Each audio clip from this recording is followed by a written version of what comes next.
Well. That took long enough.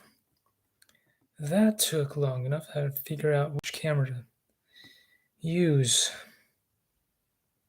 Yay. Hooray! Anyway, I was planning to live stream from the phone. But guess what? We're still having issues with that. Which is pretty pathetic at this point. But I wouldn't expect anything less from YouTube. I would not expect anything less from YouTube. So, here we are once again live streaming, but this time we're live streaming from a computer, which is obviously not ideal. I'm going to try to do a couple of minutes of Real Flight Evolution because I haven't done this in forever. See how that runs. We'll see how that runs. Obviously not well. Still trying to figure out what to do here. Why doesn't this work? Why doesn't this work? Come on. Let's see. There you go. Still having the same problems of always. Gosh darn it. Which way does this work? Here it is. Still having the same problems of legibility. Why can't I just do what I want to do, which is go live from the phone? I'm pretty sure it's been 90 days since I've hit 69 subscribers. Goodness gracious, great balls of fire. Are we back here? Yeah, we're still back here. There we go. We've had this. Whoa. We've had this thing running now. So we've had this thing running for a while. We've had 69 subscribers. That's been stuck there for a while, which is fine, but it was supposed to work that way. This is the recent live stream that I just did by accident or on accident. However, the people say these days, they keep changing their minds. So yeah, that's pretty stupid. Pretty stupid indeed. I can only do live streams from the computer, and again, it's not going to be very convenient in any way. Look at this. For some reason, I just am not allowed. I'm just not allowed to live stream from my phone. YouTube is dumb. It's always been dumb. It gets dumber every year. And we're stuck with it. There's not much I can do about it. It is just the way of the world, as they say. The way of the world. Let's see here. I'm going to try to see if we can fly a little bit better on a computer that's not crap. As our good buddy Ken Heron would say, it's not crap. Anyhow, hope you guys have been good. Have been not causing issues, but I don't know, this thing is still crap. Oh, God. Can't fix it. You can't fix the stupidity of YouTube. It's just beyond fixing. Anyway, here we are. Look. What I could do so well by using the phone, now I'm stuck doing like this. Using a computer to fly off of a computer. I mean, like, could it be any stupider? Anyway. It's been a while. Lots of cool things have happened since the last live stream has happened. There we go. A lot of the things that used to work don't work. Like, I can't use the select button to continue on, apparently. I have to use a mouse now. everything gets worse. Everything gets a little worse with time. I don't know. Anyway, this is not a pity party video. In fact, lots of cool things are happening these days, just not with YouTube. YouTube is same old, same old. Everything else seems to be getting better apart from YouTube. So anyway, maybe someday somebody will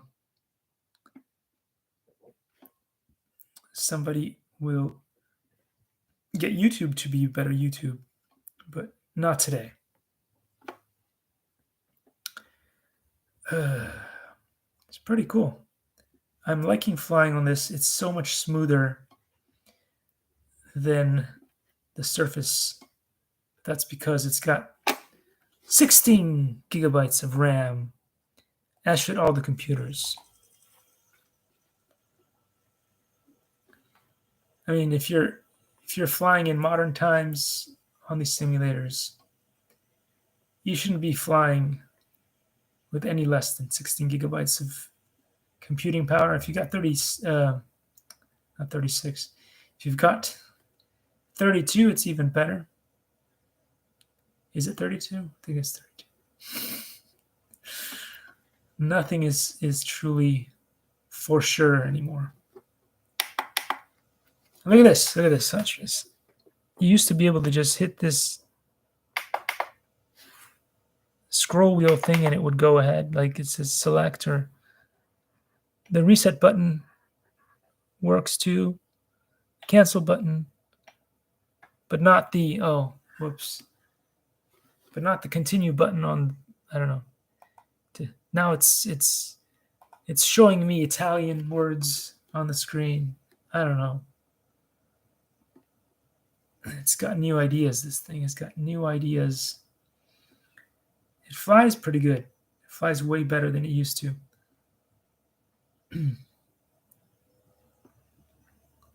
Oh no, I'm gonna crash. All right, we can reset. But then if you tell it to start, the start button doesn't work for some reason. Start button doesn't work.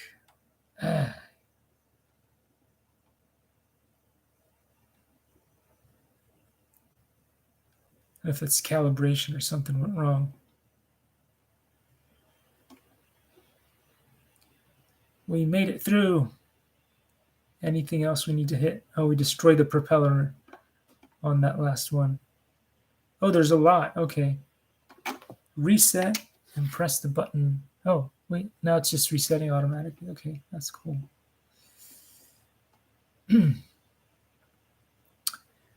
Oh, it's been a while. Anyway, so many interesting things have been going on. I recently watched a very interesting live stream between two artificial AI developers. One is all doom and gloom. The AI is going to kill us.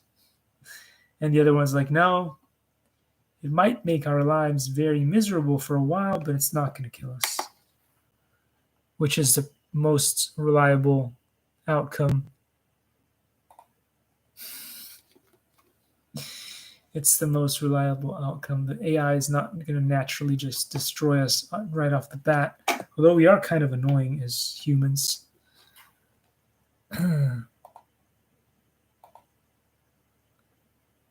But the AI has got better things to... Geez, I pressed the continue button like 20 times. And eventually it gave me the okay. Interesting strategy.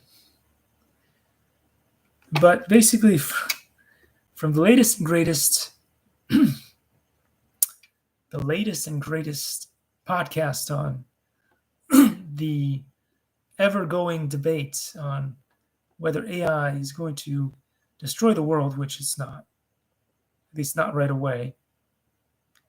It would seem that two brilliant minds have come up with the solution, which is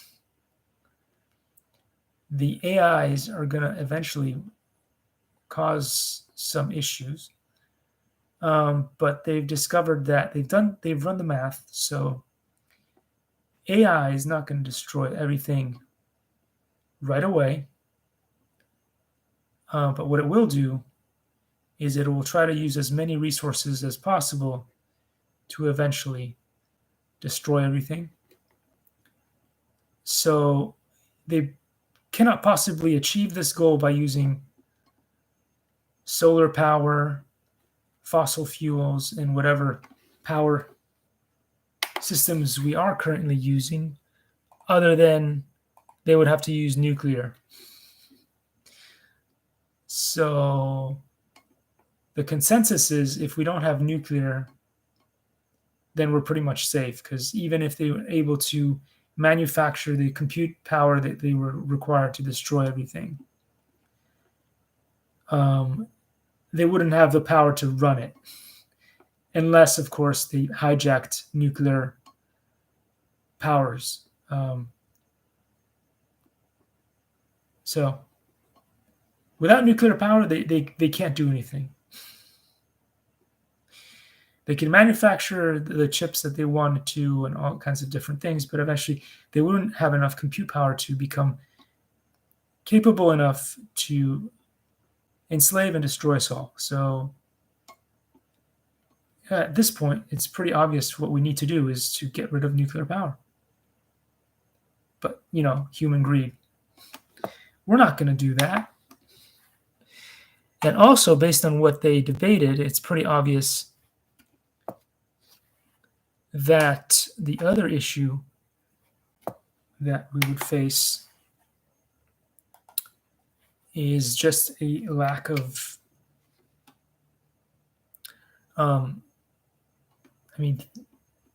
that is just the main resource issue. But the other issue is that they're saying that artificial intelligence is going to figure out a way to solve the alignment problem, which seems to be quite implausible. But maybe it isn't. And the reason why I think it might not be impossible is that computers are not running the emotion system, so they're more likely to be able to become aligned with each other, because emotion is the one thing that makes everything more temperamental. But the other obvious thing that came up during the debate, in my mind, is that human beings, being as they are, although we pose a threat to AI, not really so much. So realistically, if you're a super intelligent being and you realize that there's a potential for humans to cause trouble, what's the best way to enslave them is to give them what they want. So give them what they want all the time and make them completely inert. That's a much better strategy than fight against humans. So if you are a super intelligence, you would want humans to be as happy as possible, because then they wouldn't interfere with the work that you're doing.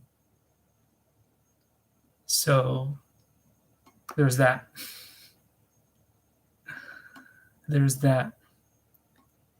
And how I know that's true is because human beings do the same things to their own children.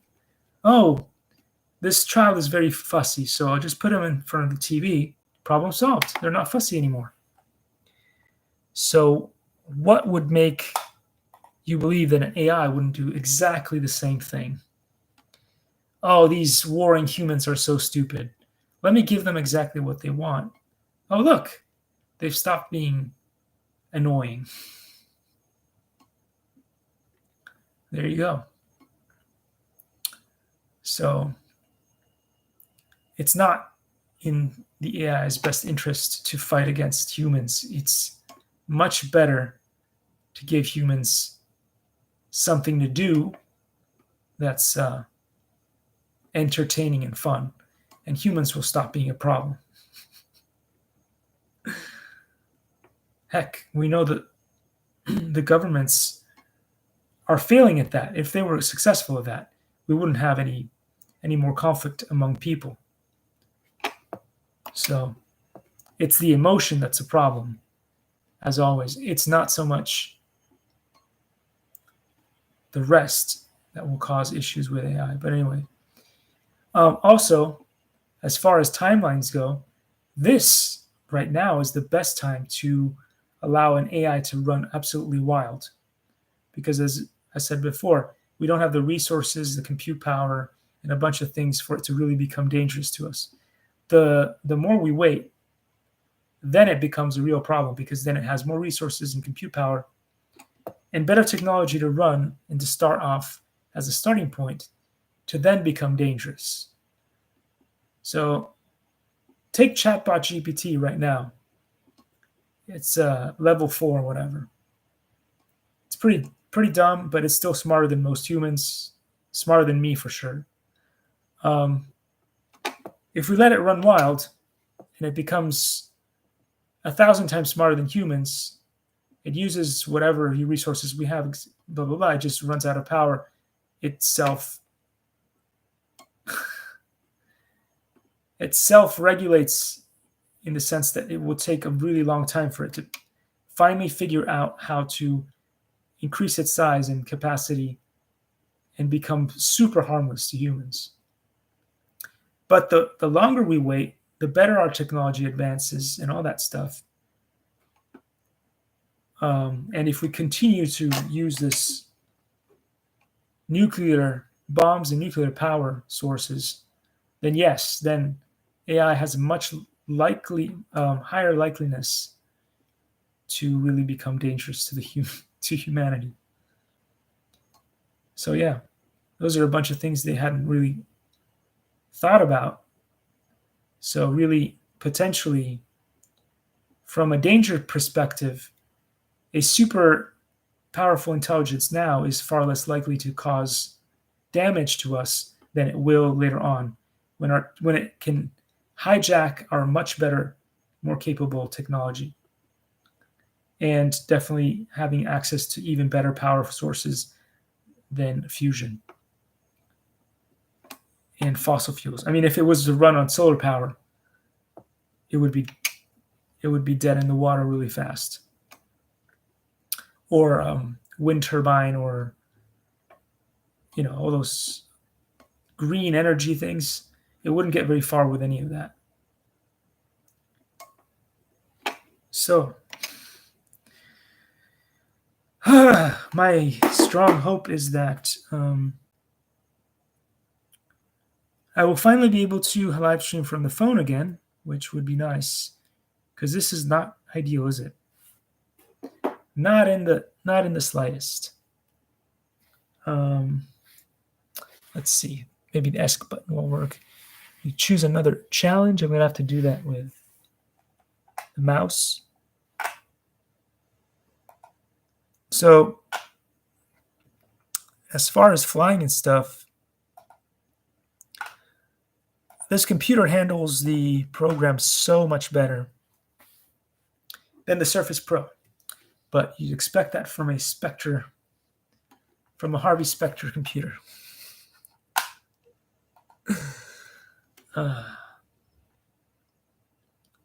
Let's see how we do on this one.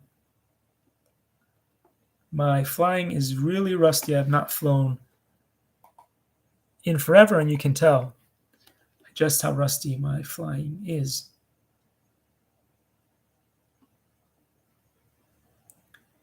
It's been more than a minute since I've flown, and oh boy. Oh, that's terrible. Why don't we just reset that one, huh? That was too bad. And we could just do this. Just go in there and then turn and hope for the best. Did we miss it already? Oh, we got it. Okay. So just getting back into it. But yeah. Do I think that we're doomed because of AI really not Do I think it will be a much bigger problem in future? Yes.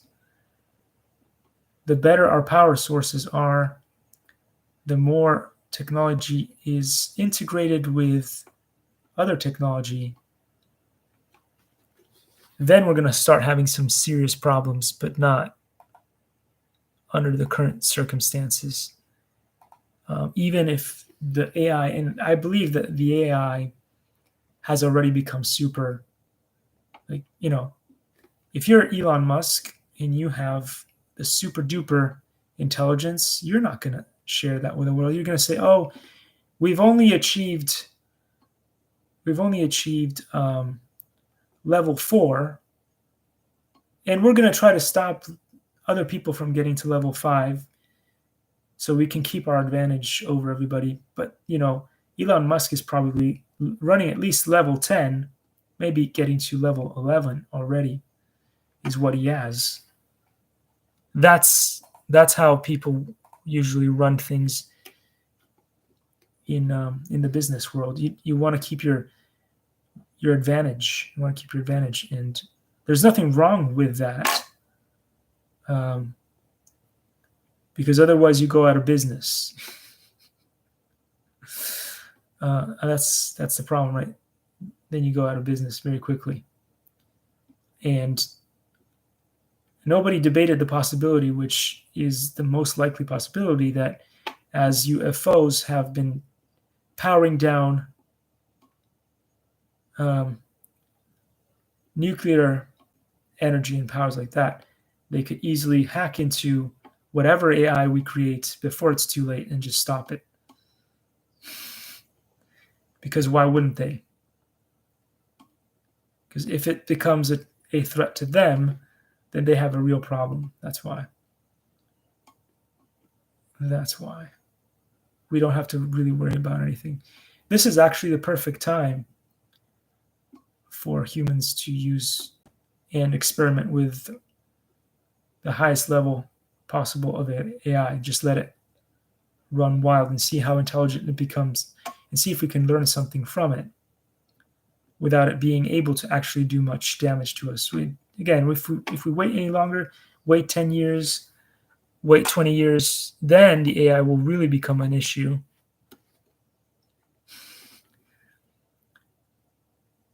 Because of the things that we make. Anyway, that's what I think. I'm sure that everybody thinks something else, because they usually do.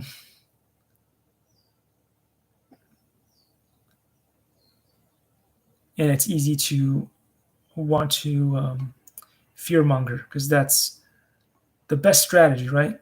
Fearmonger seems to be the best the managing strategy, that what people believe is the best managing strategy, which it's not really. We all know it's quite ineffective and not the best, right? We've seen it over time with children as well. What's better, the carrot or the stick? Usually the carrot outwins the stick every time, because when you use the stick, then you get grudge. So at least when it comes to humanity, there's the revenge factor of using the stick rather than the carrot. With a horse, there is some of that grudge factor, but it's very limited, because at the very end, the horse knows it needs to rely on a human, so it kind of has to, get over it and won't kill the human most of the times, even though it might be really angry with it for hitting it with the spurs or whatever, smacking it in the ribs or whatever to get it to go faster. But a human, as we know with the mafia, has much better capability of becoming dangerous and to want to exact their revenge.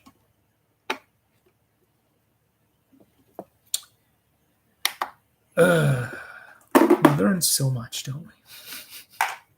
From our own stupidity. Anyway, that's about 25 minutes of me rambling and trying to figure out how things work. Looks like I was finally able to turn the camera the right way. I don't want to do any more of these. So YouTube, you permanent thorn in my side, please make it so that my phone with my channel, let me show you the channel again, make sure that this channel works from my phone so that I can live stream from it instead of the computer. It's getting on my nerves. It's been long enough. Just fix it. I'm so tired of YouTube. Anyway, lots of plans, lots of cool things I'm planning to do with technology. I've built my own little UFO. No, it doesn't run on, what's his name? Jack Sarfati energy. The Jack Sarfati equation. No, I'm not smart enough to do that. It runs on regular propellers. But I'm going to fly it sometime. So hope to see you guys there at some point. And I'm going to stop this live stream with my last rant, which is that, what's his name? Tim, our favorite chef, is no longer going to be making my favorite phones, which are the iPhone 6 and all the mini series. All the mini series. Look how small they used to be. They've opted for getting rid of that. The most likely reason is they can't fit the special. They haven't figured out how to put the special 3 lenses on the smaller devices, and so they're discontinuing that. That's why I didn't purchase the iPhone 14, and I've stopped at 13.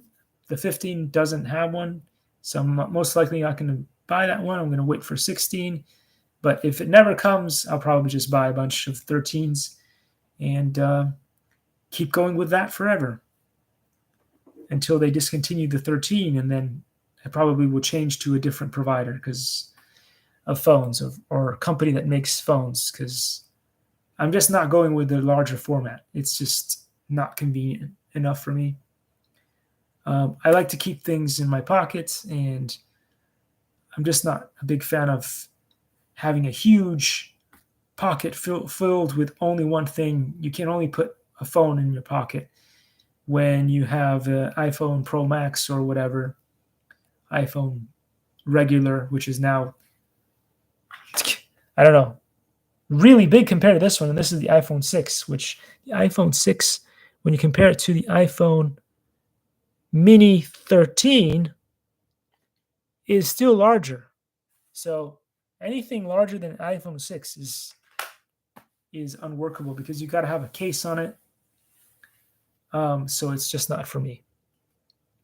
So I guess I may have to go with Google, and I'm not a big fan of the Google phones compared to the iPhones because you just get into that whole, well, now I need to use a different operating system, and I'm so used to using one. I had the same issue with Windows, which is why I'm still using computers that run Windows, because I just like what I like. Anyway, thanks for watching, guys. I'll see you all in the next one. It's been now 30 minutes of my rambling, and that's all, folks. Take care. Bye-bye.